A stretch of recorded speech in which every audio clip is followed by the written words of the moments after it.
All right, guys. Part 4 of episode 117, our main event for this evening's show.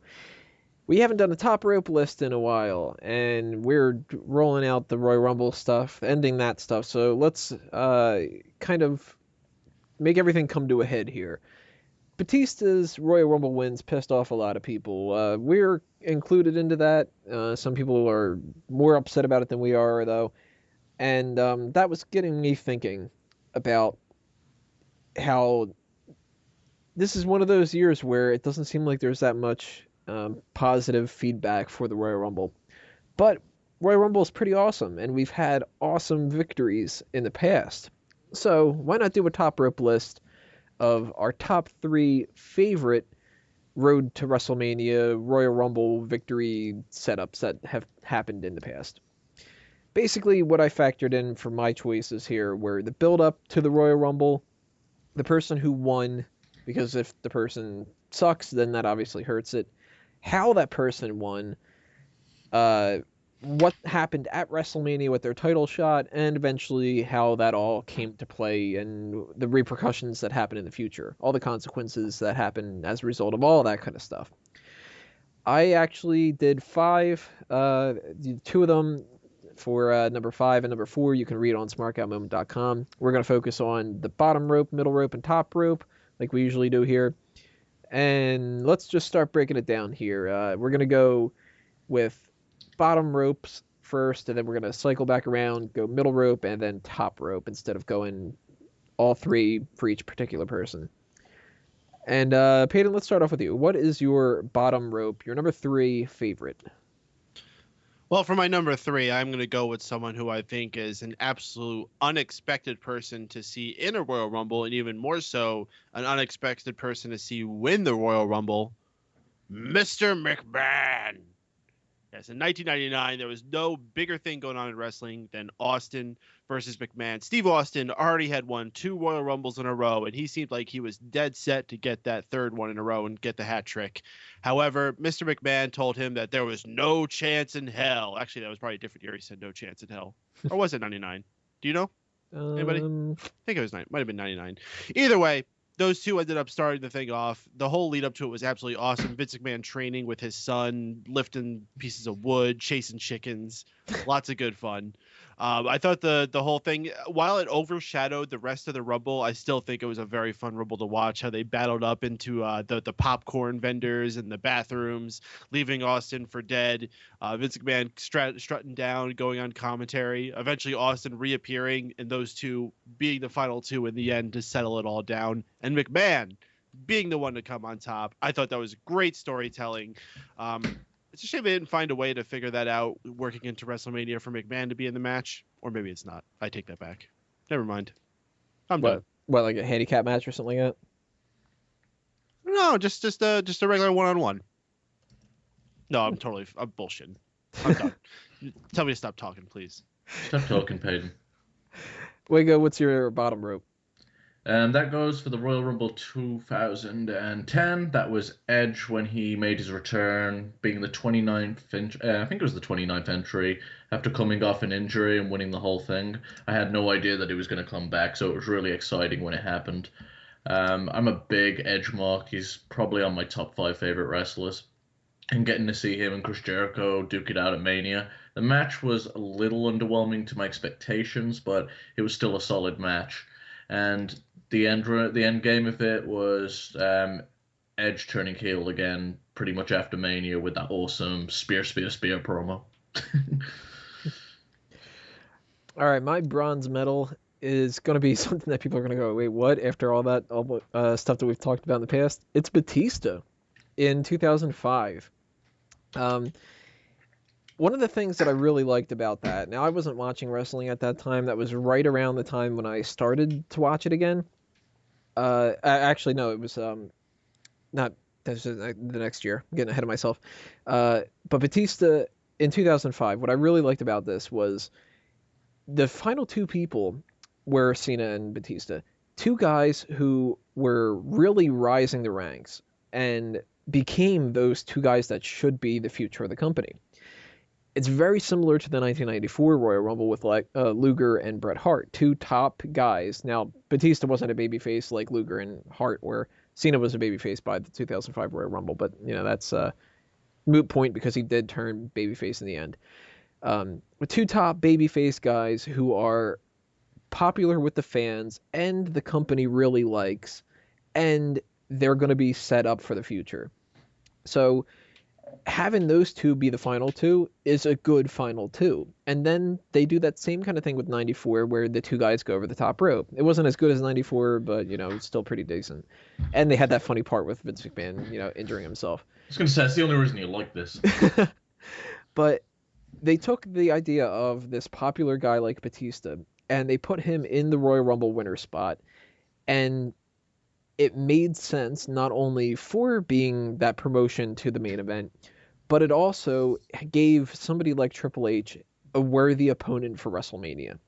Because how many people could really fight somebody like Triple H at the top of that whole Evolution thing where you haven't seen it before and it's not just boring and gives you that really good match and gives you something special. And that gave you something special because he turns babyface on his partner and you end WrestleMania off with what I think pretty much every WrestleMania should end with. A guy who's never won the championship before, beating a heel champion and celebrating at the end where the fans are actually very happy for it. And that's a fantastic way to end it. It's kind of the opposite of what happened this year where, 10 years goes by and they just want Batista to do it. You've got the popular dude in Daniel Bryan, and instead of going along with it like they did in 2005, they flat out ignored it this year. So that's what's confusing about the two different Batista wins. But that's going to move us on to the silver medal, the middle rope. Peyton, what's your number two?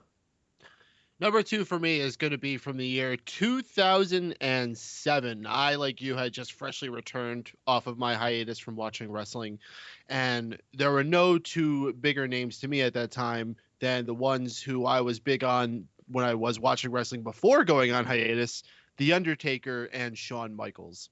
And I was just amped so much to see these guys finally cross paths once again because we hadn't seen it since 1997, a full 10 years before that point. And for them to be the final two in that Royal Rumble and having what was, I think it was like 5 or 6, maybe even 7 minutes to just pretty much have their own little mini match at the end of the Royal Rumble was absolutely freaking amazing. The Undertaker coming out on top and then going on that year to have what was, in my opinion, match of the night with a guy whose name we've heard a couple times throughout this segment here, Batista, and what was also, in my opinion, the beginning of the Undertaker being the guy who has the match of the night at WrestleMania and where he really started becoming, I don't want to call it Mr. WrestleMania, but sort of becoming the expected guy to go out there and have that show of the night. I guess that's all I have to say about that. It was really cool to see the Undertaker still get that victory that late in his career. He was doing awesome at that time. I mean, people say that Edge pretty much dominated SmackDown at that point. I mean, I disagree. That was Undertaker's show in 2007. Wego, what's your silver medal? I just got into, like, my peak of popularity for pro wrestling and how much I was into it was the year 2000. I was a big Rock fan, and Triple H was my favorite wrestler at the time. So whilst you had so many things going on around this time, you had Triple H and Kay was doing his Cactus Jack gimmick at that point, going at it, and you had Big Show that had just won the title at Survivor Series before dropping it again. The Royal Rumble's built around him and The Rock, and they had that awesome finish where I think it was a botch, but it resulted in some really cool storytelling between him and Show at No Way Out, and it basically all these feuds that were going on at once culminated to one match at WrestleMania, and it was a lot of fun. And as much as I would have liked to have just Triple H versus the Rock at the Rocketmania, it ended up being exactly what I wanted as a Triple H fan. I'm going to go with Stone Cold Steve Austin from 1998. And this is pretty simple. I mentioned before that my favorite outcome when it comes to the Royal Rumble and WrestleMania build is you have a guy who hasn't won the title yet, and he beats a heel champion at WrestleMania. And, that's like something I'm going to echo from now until the end of time with the Royal Rumble. And this is basically the same kind of a thing. Austin was a rising star, a fresh baby face. He had been positioned for a main event spot, never won a championship. He won the Royal Rumble the year before, but he never got that title shot. So it's almost as if he didn't win it. It might as well have been Undertaker for that matter. Um, Winning made absolute sense for Steve Austin here. Who else was going to be the person to beat Shawn Michaels at WrestleMania? So the Austin era or the Attitude Era, some people say that that's when it officially began. Some people go back to '96, but that's another argument for another day. Um, Having him win that match was the start of something huge. We had a brand new title that debuted after that. They changed the logo of the company. It had one of the best celebrity partnerships from WWE, not just for WrestleMania, but period, with the whole Mike Tyson thing. And it's very like standard of why this is so good. I think that you can't do this every year. You have to switch it up, but this should be one of those things where they go back to the well very often and they just go, you know what? Well, we don't have anything too surprising that we can think of right now. Let's just go with that guy who it makes fucking sense. All right, so we're under the gold medal, top rope, the number one favorite Royal Rumble victory of all time. Peyton, what's your choice? Oh my God. There's so many great Royal Rumble memories, and especially there's a lot of great unexpected returns that we see at the Rumble. It's almost become a thing that we've become numb to where nothing surprises us. This year, the worst kept secret, I should say, was the return of Sheamus coming to the Royal Rumble this year. We've seen in the past, 2010 when Edge returned, really didn't think it was that big of a deal. Who else returned this year in the Rumble? Kevin Nash, I guess you could say. I'm talking about like actual people. I guess Rey Mysterio sort of returned. We see it all the time. But the one that I think legitimately surprised people and people had no idea who was going to be here. They did a really good job. Nobody knew. None of the wrestlers knew. None of the people on the announce team knew. They kept the guy secret all the way until he walked through the entrance ramp to go into the ring and then would go on to win. And of course, I am talking about in 2008 with John Cena. Yeah, I can't believe I'm going to say it. John Cena, a man who I legitimately despised at this point. I was heavy on the John Cena hate train. This was right after he had already beaten Shawn Michaels and Triple H, two of my biggest childhood heroes at WrestleMania, and he has just been shoved down our throats, even worse than he is today. I mean, you guys think it's bad now. You should have seen it back in the 2006 to 2008 time period. It was just awful. Mm-hmm. But you know what? It was a crazy experience that night, and for him to have come out, nobody knew he was going to be there. People were holding their hands on their heads. People were going absolutely ballistic inside the garden. Gorilla Monsoon said it many times, but very few times, so I think it's been as true as it was at that moment. The roof came off of the garden that night. Fantastic experience. I was happy to have been there. In person. I usually have good luck going to these live events. Also, just because I go to them at the Madison Square Garden, where you're always expecting a magical moment. So John Cena pulling it out. Can't say the same for the 2013 victory. I wasn't as happy about that one, but in 2008, it was a tremendous Royal Rumble victory. Tough one to disagree with. Wigo, what do you think? For me, it's 2001 with Stone Cold Steve Austin. I was, again, really into professional wrestling, more so than ever at this point, and the whole match was just so much fun. You had Kane looking like an absolute monster. They built him up to the point where he was convinced he was going to win. You had that brief moment where all the weapons were in the ring. I think Rock got put through an announce table by Big Show on the outside. Wait, that was 2000, never mind. But it was just a really fun match, and Austin got wailed on with a chair and assaulted by Triple H, so he comes running down to the ring afterwards, all bloodied up, and wins the whole thing. And what it led to was WrestleMania 17, which, in my opinion, is the greatest WrestleMania of all time, and the main event did not disappoint. It was so much fun, and it had one of the biggest shocking heel turns ever. And the aftermath was Austin's heel run, which I was one of the people that enjoyed it. So it was something different, and pretty much everything that involved from Royal Rumble and the build up to WrestleMania was just so much fun. We have 6 completely different ones here, which is really awesome. My top rope, my number one, Shawn Michaels, 1996. Uh, he may not have had the same amount of a reaction as the 1995 one when you look back and it's like, oh, well, that was really special because of the whole 1 foot on the ground kind of thing. But it was still a pretty damn big deal when Michaels won in '96 because the only other person who had won back-to-back Royal Rumbles was Hulk Hogan, and he won it when it had nothing to do with a title shot at WrestleMania. He just won it because he was fucking Hulk Hogan at the time. That was it. But this was Shawn Michaels being that top guy when it really, really started to matter. And there are like a lot of fun things about the 96 Royal Rumble where it's not necessarily the best Royal Rumble period, but some cool things are surrounding it. Like, for instance, who did Shawn Michaels end up facing when he won 1995 Royal Rumble? At WrestleMania, he fought Diesel, and Diesel beat him. Who's the last person that he eliminates in the 1996 one? Diesel. So it's kind of like he overcame that hurdle, which is one of the reasons why he's able to go on and beat Bret Hart at WrestleMania, which, of course, one of the best matches of all time, I think, in the Iron Man match. There's that same thing that I've mentioned multiple times already about that person who wins and they're a babyface who beats a champion at WrestleMania for their first title ever. Bret Hart wasn't a heel, but he was kind of playing a heel in the match a little bit.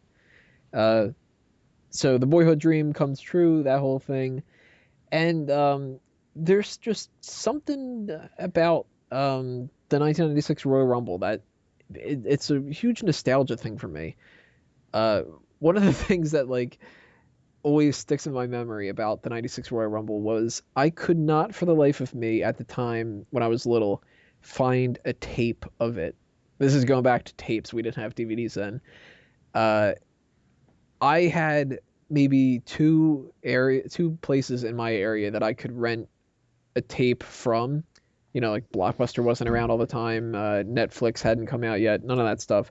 So the 2 or 3 options, or whatever, that I had, there was just this one tape that was circulating of the Royal Rumble where somebody had recorded over it. So all I got to see for years was the beginning of Hunter Hearst Helmsley's introduction, and that was it. And it just became this like forbidden fruit of like, when the fuck can I watch this? Triple H buried the rest of the tape because he didn't win. Right. Like it would come out, he would come out, and it would be, you know, by the time he gets into the ring, and then static.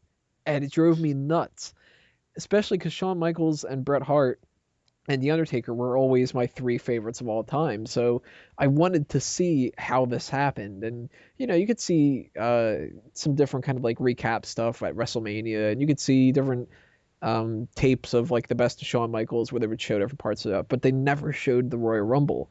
So it took years until I got a chance to actually watch the Royal Rumble back when you could actually just search on YouTube for it.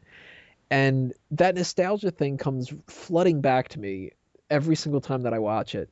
There's something just fun about Michaels going in with the storyline that he had the concussion and they were doubting whether or not he could participate in the Royal Rumble, and Vader making his debut and all that. So that was kind of fun, and it's fun to watch back as, you know, as an adult now, and just go like, oh man, if I was a kid watching this would have been even cooler. So a lot of nostalgia stuff gets in the way, but Shawn Michaels, 1996, that's who I'm going with. It may not be the best Royal Rumble of all time, but there's a lot of positives for it, and why not give it the gold medal, if not just for the nostalgia factor. So if you guys want to give us your list, go ahead and either leave a comment on the YouTube video, or you can go to smarkoutmoment.com for the top rope list and leave a comment there. Let us know what you think about our choices. Give us your choices for your top 3, your top 5, top 20, whatever it happens to be. We're not going to censor you at all. And that should do us in. Pretty short episode this week, but we're going to round this out with some plugs. And Wago, it's up to you.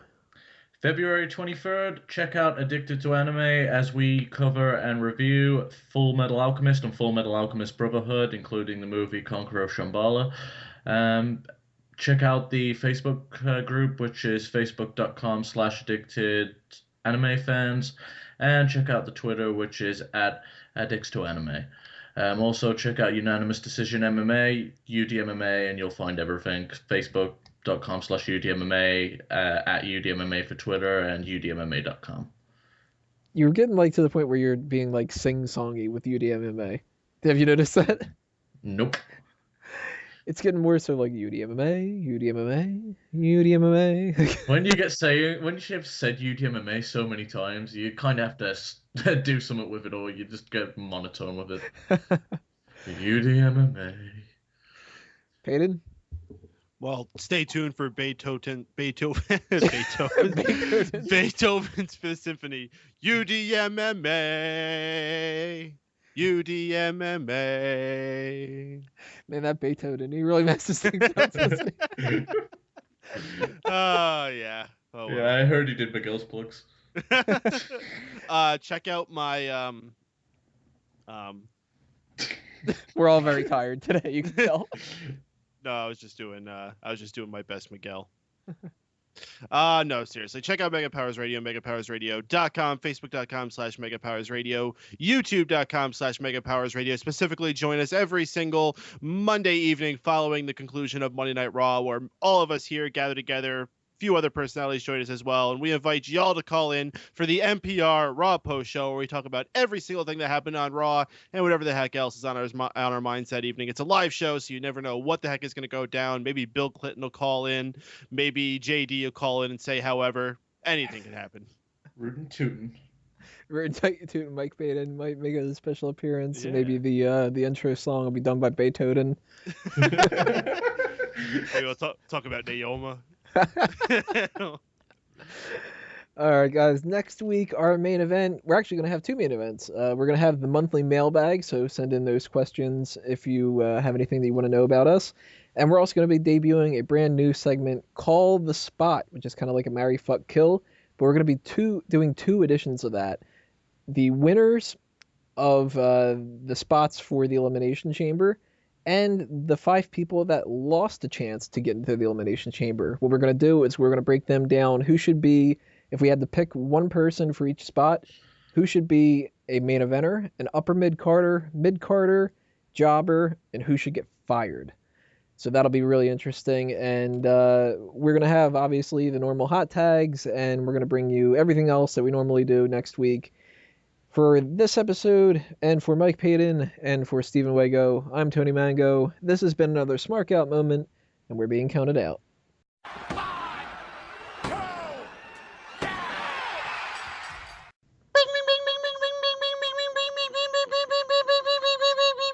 2, This is an outro. Dun, dun, dun, dun. And it is awful. Dun, dun, dun, dun. It sucks dick.